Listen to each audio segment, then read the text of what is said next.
Malgré un mauvais score au premier tour et des sondages qui continuent de donner perdant au second, Nicolas Sarkozy ne baisse pas les bras.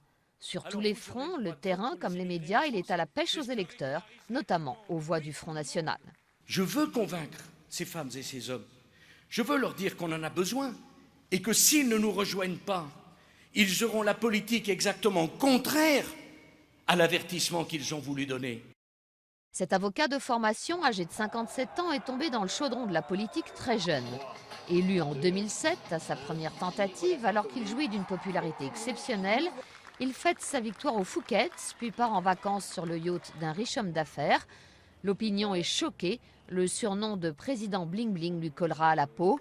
Il devient le président mal aimé.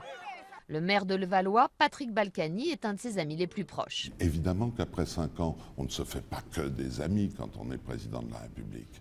Évidemment que vous avez des gens dans votre camp qui sont déçus parce qu'ils auraient voulu qu'on supprime l'ISF, qu'on fasse ci, qu'on fasse ça. Ils auraient voulu aussi qu'il n'y ait pas de crise. Les interventions militaires en Côte d'Ivoire et en Libye, bref, ses succès sur la scène internationale n'y changent rien. Les Français jugent qu'il n'a pas tenu ses engagements sur le chômage et le pouvoir d'achat.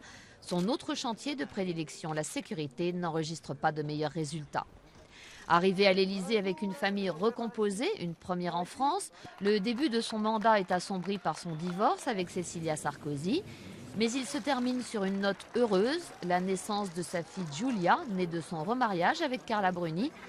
Peu avant le premier tour, il avait déclaré « Cette fois-ci, j'ai une famille solide, je sais où je pourrais la fêter, cette victoire, si les Français en décidaient ainsi le 6 mai prochain ».